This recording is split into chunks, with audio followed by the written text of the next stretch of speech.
नमस्कार दोस्तों, कहानियों की श्रृंखला में आज सुनेंगे मालती जोशी जी की कहानी पुरुष सूक्त। लेकिन उससे पहले मेरा आपसे विनम्र अनुरोध है कि अगर आपको मेरी कहानियाँ अच्छी लगती हैं तो मेरे चैनल को सब्सक्राइब ज़रूर करें, लाइक करें और अपने दोस्तों और परिचितों में शेयर भी करें। बेल आइकन दबाना बिल्कुल भी न भूलें। आज सुनिए पुरुष सूक्त। एक छन्न सी आवाज़ हुई और डाइनिंग रूम का पूरा फर्श दाल भात से सने कांच के टुकड़ों से भर गया। ये दाल है कि जहर? नमक ही नमक भर दिया है, बाबूजी ने फुफकारते हुए कहा और तैश के साथ उठ खड़े हुए। सब के सब आवाक उनका मुंह ताकते रह गए। उसी समय सुयश की सधी हुई रोबदार आवाज़ गूंजी, बाबूजी प्लीज़ थोड़ी देर अपनी जगह पर बैठे रहिए। बाबूजी हैरत से देखते रह गए। बेटे की यह मजाल कि उनसे इस आवाज़ में बात करें। दूसरे ही पल उन्हें याद आ गया कि इस घर का मालिक वही है। इस बात का एहसास होते ही वे चुपचाप बैठ गए, ऊपर से चुपचाप पर मन में उफनते हुए। हंगामा सुनकर रसोई से पंडित और बाहर से गणपत दौड़े चले आए थे। सुयश ने कहा, फटाफट यह फर्श साफ कर लो, एक बार झाड़ू लगाकर कांच के टुकड़े उठा लो, फिर गीले कपड़े से पोंछा लगा लेना ताकि कांच की किरचें न रह जाएं, और फिर वह कपड़ा डस्टबिन में डाल देना। फिर उसने बेटे से कहा, क्षितिज तुम स्लीपर पहने हो ना, जाओ दादाजी के कमरे से उनकी चप्पलें ले आओ, संभाल कर जाना, समझे? बाबूजी की जिद थी कि वे चप्पल पहनकर खाना नहीं खाएंगे, इसीलिए डाइनिंग टेबल पर भी नंगे पांव ही आते थे। माँ तुम तो पाँव में पहने हो ना, नहीं तो रुंझुन तुम्हारी भी चप्पलें ले आएगी। वे तो मेम साहब हैं, ज़रूर पहने होंगी, बाबूजी ने तल्खी के साथ कहा और अपनी चप्पल पहनकर कमरे से बाहर चले गए।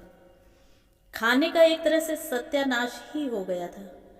फर्श साफ होने तक मजबूरन बैठना पड़ा। माँ जी का चेहरा एकदम सफ़ेद पड़ गया था और आंखों में आंसू छलक आए थे। सब लोग उठे तो वे भी उठ गईं और सिर झुकाए अपने कमरे में चली गईं।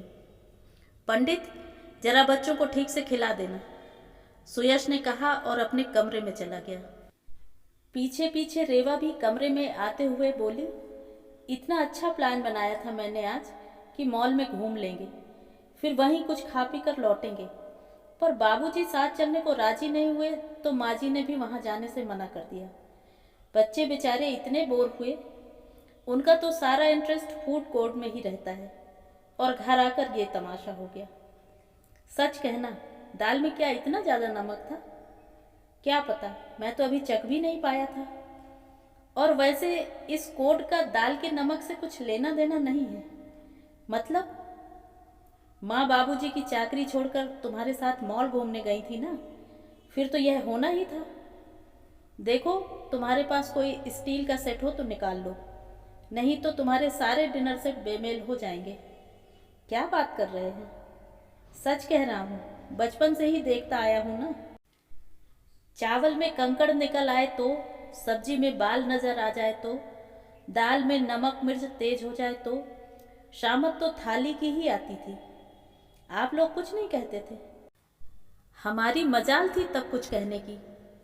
मुझे तो माँ जी पर दया आती है। उनका चेहरा देखा नहीं कैसा हो गया था। बेचारी दिन भर लगी रहती हैं, ब्रश पर पेस्ट तक निकाल कर देती हैं, शेविंग के लिए गर्म पानी देंगी, सारा सामान निकाल कर देंगी, बाद में उठाकर रखेंगी भी, नहाने के लिए गर्म पानी वही निकालेंगी। गीजर का बटन खोलना भी बाबूजी को भारी लगता है। 5-5 मिनट में आवाज़ देते हैं। 24 घंटे उन्हें हाजिरी चाहिए। माँ को बचपन से खटते हुए देख रहा हूँ, इसीलिए चाहता हूँ कि कुछ दिन यहाँ आकर रहें, मेरी अफसरी का आनंद ये लोग भी उठाएं। पर कहाँ, 15 दिन भी तो चैन से नहीं रह पाते। पता नहीं वहाँ गांव में कौन सा खजाना गड़ा है। माँ जी तो बहुत खुश रहती हैं यहाँ पर, बाबूजी उन्हें टिकने ही नहीं देते। एक बात मैंने आपको बताई ही नहीं। कौन सी? अभी मंगलवार को अस्थाना जी के यहाँ सुंदरकांड का पाठ था। मैं माँ जी को भी अपने साथ ले गई थी। लौटकर पता चला एक कप शहीद हो गया है। गणपत बोला, पापा जी के हाथ से छूट गया था, पर मुझे लगता है उन्होंने जानबूझकर गिराया होगा। चाय के वक्त माँ जी जो सामने नहीं थी। सोचता हूँ मुझे कुछ ना कुछ करना ही होगा। दूसरे दिन सुबह 9 बजे रेवा ने ससुर के कमरे में झांक कर पूछा, बाबूजी, आप नाश्ता टेबल पर लेंगे या यहीं भिजवा दूं? क्यों, तुम्हारी सास महारानी कहाँ गई हैं? उन्होंने कड़क कर पूछा। बाहर डॉक्टर साहब आए हैं, माँ जी का चेकअप हो रहा है। किस बात का? ये कह रहे थे कि माँ बहुत कमज़ोर लग रही हैं, इसलिए डॉक्टर साहब को बुलवा लिया था। उन लोगों को तो शायद देर लगेगी, मैंने सोचा आपका टाइम हो रहा है तो नाश्ता यहीं लगवा दूं। वे कुछ नहीं बोले, रूठे हुए बच्चे की तरह मुंह फुलाकर बैठे रहे। रेवा ने भी दोबारा नहीं पूछा। छोटे लाल के हाथ नाश्ता लगवाकर कमरे में भेज दिया। डॉक्टर साहब के जाने के बाद जब सुयश माँ को लेकर कमरे में आया तो नाश्ता वैसा ही अनछुआ पड़ा था। इन लोगों को देखते ही बाबूजी ने गुर्राकर पूछा, किस बात का चेकअप हो रहा था? माँ इस बार बहुत कमज़ोर लग रही थी तो सोचा एक बार दिखा ही लेते हैं। डॉक्टर साहब कह रहे थे कि खून की कमी हो गई है। दवाइयाँ तो खैर लिखी ही हैं, पर कह रहे थे इन्हें आराम की सख्त ज़रूरत है। यहाँ आराम ही तो कर रही हैं, कौन सा पहाड़ तोड़ रही हैं? उन्होंने निष्ठुरता से कहा। माँ, सुयश ने कहा, तुम बाबूजी का नाश्ता गर्म करके ले आओ और अपनी भी प्लेट लेती आना। तुम्हारे बिना बाबूजी खाएंगे थोड़े ही। माँ जब चली गई तो सुयश ने कहा, हाँ तो मैं कह रहा था माँ को आराम की सख्त ज़रूरत है। मैं भी तो वही कह रहा हूँ, यहाँ कौन सा पहाड़ तोड़ रही हैं? वे जो भी कर रही हैं वह भी उनके लिए ज़्यादा है। एक बात का शायद आपको एहसास नहीं है कि माँ अब पहले वाली नहीं रही। आपके साथ साथ वे भी बुढ़ा रही हैं। आपके सारे काम वे कर देती हैं, पर उनका काम करने वाला कोई नहीं है। इसीलिए मैं आप लोगों को यहाँ ले आया हूँ। सारी झंझटों से मुक्ति पाकर यहाँ आराम से रहिए।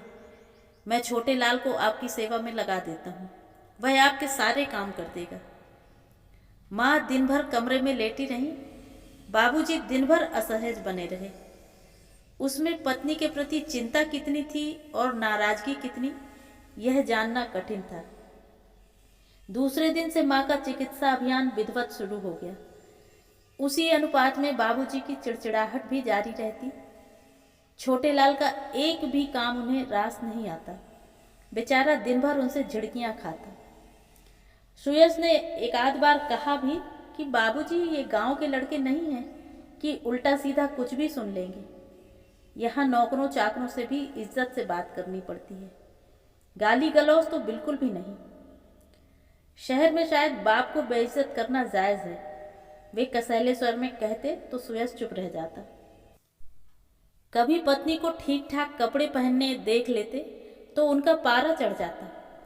कहते, तुम तो बीमार हो ना, फिर कलफदार साड़ी पहनकर क्यों मटक रही हो? बहू कहती है कि दिन भर कोई आता जाता रहता है, आप अच्छे से ही रहा करो। हाँ ठीक तो है, नहीं तो लोग तुम्हें नौकरानी समझ लेंगे, फिर मुझे तो शायद चपरासी ही समझते होंगे। उनका मन हुआ कह दें कि यहाँ के चपरासी भी तुमसे ज़्यादा साफ सुथरे रहते हैं, पर कहने की हिम्मत नहीं पड़ी। इतना भर कहा, घर में रोज ढेर सारे कपड़े प्रेस होते हैं, कमीज वगैरह दे दिया करो ना, हमारी वजह से बेटे की किरकिरी हो, अच्छा लगता है। इतना भी वे कैसे कह पाईं, उन्हें खुद आश्चर्य हुआ। बेटे का आश्वस्ति भरा हाथ पीठ पर है, इस एहसास ने ही उन्हें शायद यह साहस दिया होगा। अपनी ओर से बोलने वाला कोई है, यह विश्वास बड़ा बल दे जाता है। माँ जी को यहाँ बहुत अच्छा लग रहा था। जिंदगी इतनी शानदार कभी न थी। इतनी सेवा टहल जिंदगी में पहली बार पा रही थी। एक पुकार पर कोई ना कोई दौड़ा चला आता था। अब ना सुबह सवेरे उठकर पानी भरना पड़ता था, ना मेहरी की प्रतीक्षा में आंखें बिछानी पड़ती थी। हाट बाजार के लिए अड़ोस पड़ोस के बच्चों की चिरौरी करने की भी जरूरत नहीं थी। रसोई के झंझटों से मुक्ति मिल गई थी। परसी थाली सामने आती थी और मनुहार करके खिलाई जाती थी। बाबूजी यह सब देख देख कर कुढ़ते थे। पत्नी के सुख से ऐसी ईर्ष्या, सबको आश्चर्य होता था। मनोरंजन के लिए बेटे ने कमरे में टीवी लाकर रख दिया था, पर बाबूजी को उनका यूं डूबकर टीवी देखना अच्छा नहीं लगता था। वे बार बार चैनल बदल देते थे। पत्नी का रस भंग करके उन्हें खुशी होती थी। वे अखबार लेकर बैठ जाती तो कहते, कभी पढ़ा था पेपर, काला अक्षर भैंस बराबर, पर ऐसे दिखा रही है जैसे कहीं की कलेक्टरनी हो। बहू कभी सास को प्रेम से मंदिर, भजन कीर्तन या बाजार ले जाती तो घर आकर बाबूजी का गुस्सा झेलना लाजमी था। औरों तक उसकी आंच वे पहुंचने नहीं देती थी, पर खुद तो उस ताप में झुलस ही जाती थी। फिर भी कुल मिलाकर दिन अच्छे से बीत रहे थे कि एक कांड हो गया। उस दिन संडे का स्पेशल लंच लेकर सब लोग अपने अपने कमरों में सुस्ता रहे थे कि गणपत ने आकर सूचना दी, मेहमान आए हैं 2 ऑटो में। बाहर आकर देखा, उनके मुरैना वाले पड़ोसी थे, बाबूजी के परम मित्र। 3 पीढ़ियां साथ थीं, दादा दादी, बेटा बहू और पोता। पोते का इंजीनियरिंग में हो गया था, काउंसलिंग के लिए आए थे। माता पिता को तो साथ आना ही था। माँ बाबूजी से मिलने दादा दादी भी आ गए। चाचा जी, मुझे तो खबर की होती, स्टेशन पर गाड़ी भेज देता। घर ढूंढने में परेशानी तो नहीं हुई? मैंने भाई साहब को फोन कर तो दिया था। मुझे खुद हैरानी हो रही थी कि कोई लेने क्यों नहीं आया। तब तक बाबूजी बाहर आ गए थे।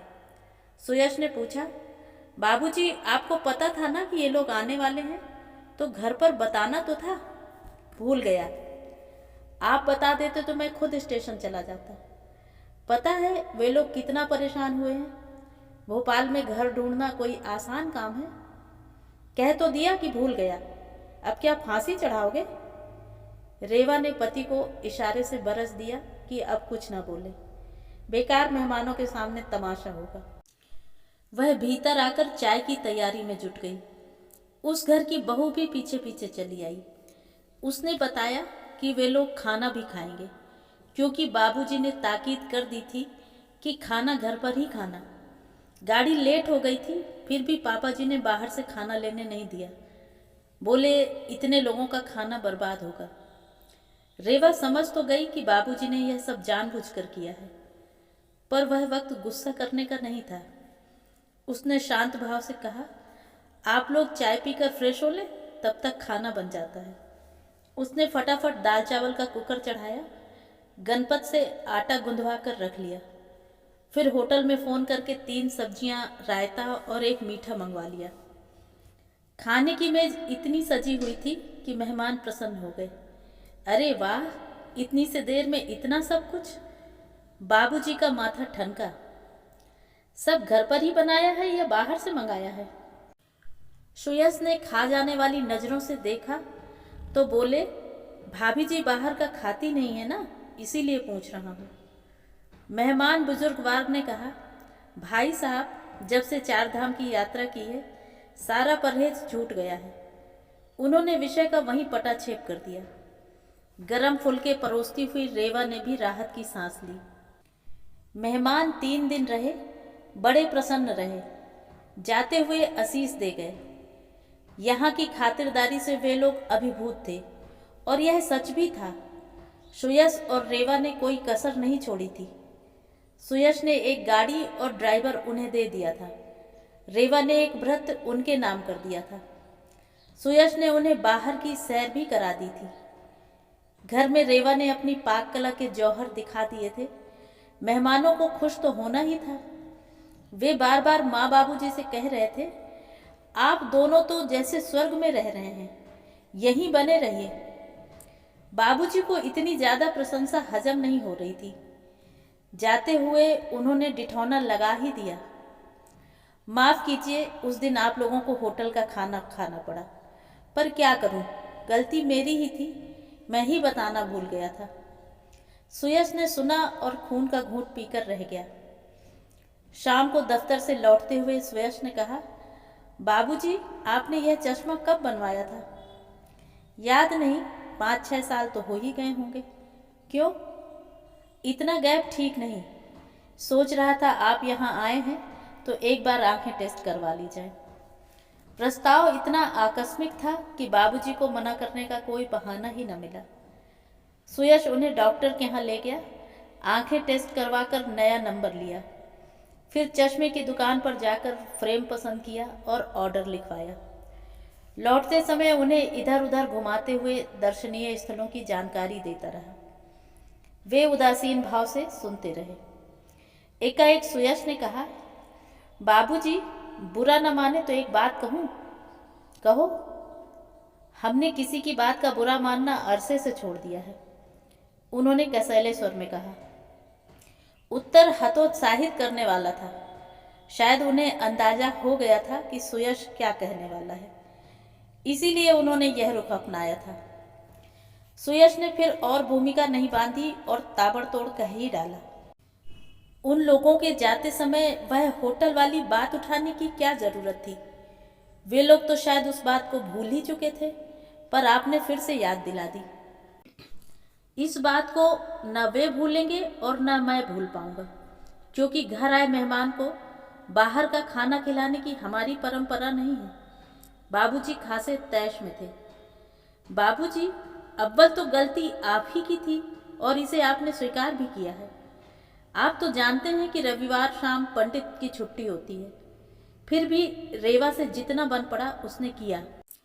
पूरा खाना बनाने बैठ जाती तो रात हो जाती और वे लोग दिन भर के भूखे थे। फिर भी घर में 2-2 औरतों के होते हुए खाना होटल से आए, ये शर्म की बात है।